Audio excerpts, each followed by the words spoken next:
Hello friends, જય શ્રી કૃષ્ણ. સ્વાગત છે તમારું અમારી ચેનલમાં. તો ફ્રેન્ડ્સ, ઉનાળાની ગરમીમાં એક એવું પીણું મળી જાય જે તમારા શરીરને ઠંડક પણ આપે અને તાજગી પણ આપે, અને 1-2 ચમચી નાખતા જ બની જાય તો કેવું લાગે.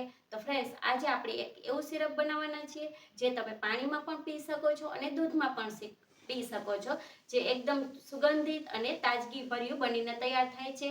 તો આજે આપણે બનાવવાના છીએ વરિયાળીનું સિરપ, જે તમે સ્ટોર પણ કરી શકો છો અને જ્યારે પણ મન થાય ત્યારે ફટાફટ બનાવીને પી શકો છો. તો ચાલો આજે આપણે બનાવીશું વરિયાળીનું સિરપ. તો ફ્રેન્ડ્સ, વરિયાળીનું શરબત બનાવવા માટે અહીં મેં અડધો કપ વરિયાળી લઈ લીધી છે. ઝીણી આ લખનવી વરિયાળી આવે છે એ લઈ લીધી છે. તમે કોઈ પણ વરિયાળી લઈ શકો છો. હવે આ વરિયાળીને એક વાસણમાં આપણે લઈ લેવાની છે. એને પાણીથી વોશ કરી લેશું.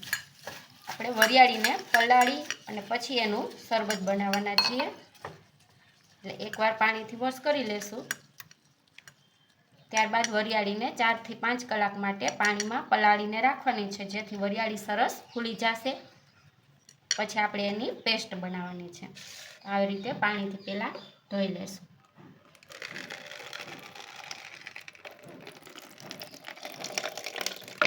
બધું જ પાણી નિતારી લીધું છે. હવે બીજું પાણી એમાં એડ કરી દેશું. વરિયાળી ડૂબે એટલું પાણી એડ કરી દેવાનું, જેથી સરસ વરિયાળી પલળી જાય.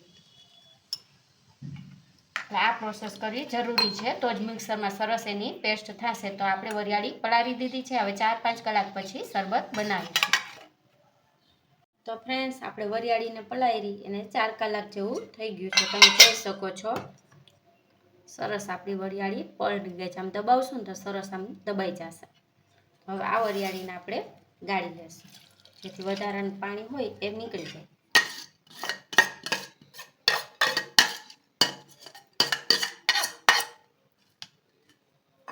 હવે જે આ વરિયાળી છે એને આપણે પીસવાની છે. તો મિક્સર જાર અહીં લઈ લીધો છે, એમાં વરિયાળી એડ કરી દઈશું.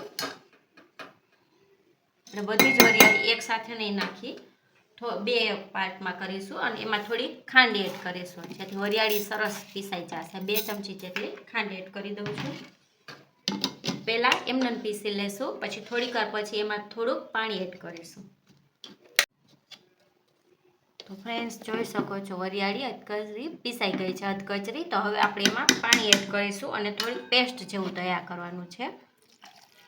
તો 3-4 ચમચી પાણી એડ કરી દીધું છે. હવે એકદમ સ્મૂથ એવી એની પેસ્ટ આપણે કરી લેવાની. તો ફ્રેન્ડ્સ, આપણે બધી જ વરિયાળીને પીસી લીધી છે સરસ. જો આ રીતે પેસ્ટ કરી લીધી છે. જેટલી થાય એટલી એકદમ બારીક તમારે પીસી લેવાનું. હવે આપણે એને ગાળવાનું છે, જેથી જે વરિયાળીનો કૂચો રહી ગયો હોય એ આમાં રહી જશે. આવી રીતે દબાવીને ચાળી લેશું એને. જો આ રીતે એનું સરસ પાણી છે વરિયાળીનું એ નીકળી જશે, અને જે વરિયાળીના મીંજ તો હોય જ છે એ ઉપર રહી જશે. તો સૌથી પહેલાં હું આ બધું ગાળી લઈશ. તો જો ફ્રેન્ડ્સ, આપણે બધી જ વરિયાળીની પેસ્ટ હતી એને ગાળી લીધી છે આ રીતે. તો આ રીતે એનું પાણી નીકળ્યું છે. હવે આમાં આપણે આ એક કઢાઈમાં લઈ લેવાનું છે. આપણે વરિયાળીની બધી જ ફ્લેવર સરસ આ પાણીમાં આવી ગઈ છે. આપણે જે અડધો કપ વરિયાળી લીધી હતી એના સામે 2 કપ ખાંડ લીધી છે. એમાંથી થોડી આપણે પીસવામાં એડ કરી હતી. આ બધી ખાંડ આમાં એડ કરી દેવાની છે. હવે એમાં અડધો કપ જેટલું પાણી એડ કરી દેશું.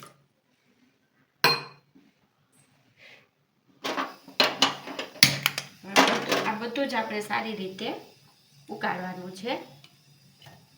મીડિયમ ગેસની ફ્લેમ ઉપર સતત આ રીતે હલાવતા જઈએ અને ખાંડ ઓગાળવાની છે. અને ચાસણી આપણે નથી લેવાની, એક તારની કે કોઈ પણ ચાસણી નથી લેવાની. આપણે ખાલી મધ જેવી થાય ખાંડ આપણી ત્યાં સુધી જ ગરમ કરવાનું છે, જે આગળ હું તમને બતાવું. તો જો ફ્રેન્ડ, સતત હલાવતા રહી આ રીતના આપણે ઘાટું કરવાનું છે. કલર પણ જો કેટલો સરસ આવ્યો છે. તમારે અત્યારે જો ફૂડ કલર એડ કરવો હોય તો અત્યારે જ તમારે ગ્રીન કલર એડ કરી દેવાનો, કારણ કે બહાર જે શરબત મળે છે એમાં ફૂડ કલર એડ કરેલો હોય છે, એટલે એકદમ ગ્રીન લાગે છે. પણ હું અત્યારે એડ નથી કરતી. હવે હું તમને બતાવું. જો ચમચામાં આ રીતના કોટિંગ થઈ જશે ચાસણી, એટલું આપણે કરવાનું છે. અને આવી રીતે ચેક કરશો, ચિકાસ પડતું લાગશે પરંતુ કોઈ તાર નહીં બને. આપણે આ રીતના સિરપ કરવાનું છે. તો હવે ગેસની ફ્લેમ બંધ કરી દેશું અને ઠંડુ થવા દેશું. ત્યારબાદ આપણે એને બોટલમાં ભરીશું અને સર્વ કરીશું, એ હું તમને આગળ બતાવું. તો ફ્રેન્ડ્સ, આપણું સિરપ જે બનાવ્યું હતું એ ઠંડુ થઈ ગયું છે. તમે જોઈ શકો છો થોડુંક મેં બોટલમાં ભરી લીધું છે. આ રીતે તમારે બોટલ થોડીક અધૂરી રાખવાની, જેથી જ્યારે તમે શરબત બનાવો ને ત્યારે આ રીતે હલાવીને કરવાનું, કારણ કે સાકર આપણે ખાંડ નાખી છે એ તળિયે થોડીક બેસી જાય છે, એટલે આખી બોટલ નહીં ભરવાની. હવે આપણે શરબતને સર્વ કરીશું. એક પાણીમાં કરીશું અને એક દૂધમાં કરીશું.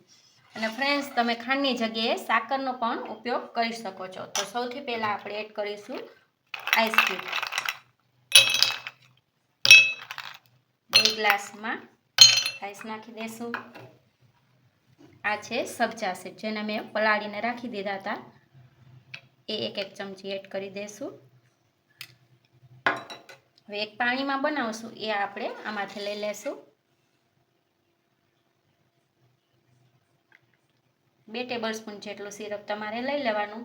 ત્યારબાદ એમાં ઠંડુ પાણી એડ કરવાનું છે. આ રીતે એડ કરી દેશું અને ચમચીથી હલાવી લેશું. ફ્રેન્ડ્સ, તમે જોઈ શકો છો આપણે ફૂડ કલર નથી એડ કર્યો, એટલે સરસ નેચરલ વરિયાળીનો જ કલર આવ્યો છે. એ પણ સરસ લાગે છે દેખાવમાં. તો આ પાણીમાં વરિયાળીનું શરબત તૈયાર છે. હવે આપણે દૂધમાં બનાવીશું. એ દૂધ ઠંડુ તમારે લઈ લેવાનું. આ રીતે દૂધ નાખી દઈશું. ત્યારબાદ એમાં 2 ટેબલસ્પૂન જેટલું સિરપ એડ કરી દેવાનું. દૂધમાં પણ આ વરિયાળીનો શરબતનો ટેસ્ટ બહુ સરસ આવે છે, એટલે 2 રીતે તમે પી શકો છો. જે તમારી પસંદ હોય એ પ્રમાણે 2 રીતે યુઝ કરી શકો છો. તો ફ્રેન્ડ્સ, તૈયાર છે આપણું વરિયાળીનું શરબત. દૂધમાં પણ બનાવી શકો છો અને પાણીમાં પણ બનાવી શકો છો. બહુ જ ટેસ્ટી લાગે છે. તો ફ્રેન્ડ્સ, આ રીતના તમે વરિયાળીનું સિરપ એકવાર બનાવી લેશો તો આખા ઉનાળામાં જ્યારે પણ મન થશે 1 કે 2 મિનિટમાં તમારે શરબત બનીને તૈયાર થઈ જશે અને ફટાફટ પી શકો છો. તો તમને મારો આ વિડીયો ગમ્યો હોય તો લાઈક અને શેર કરી દેજો. ચેનલને સબસ્ક્રાઈબ કરી દેજો. ફરી મળીશું નવા વિડીયોમાં.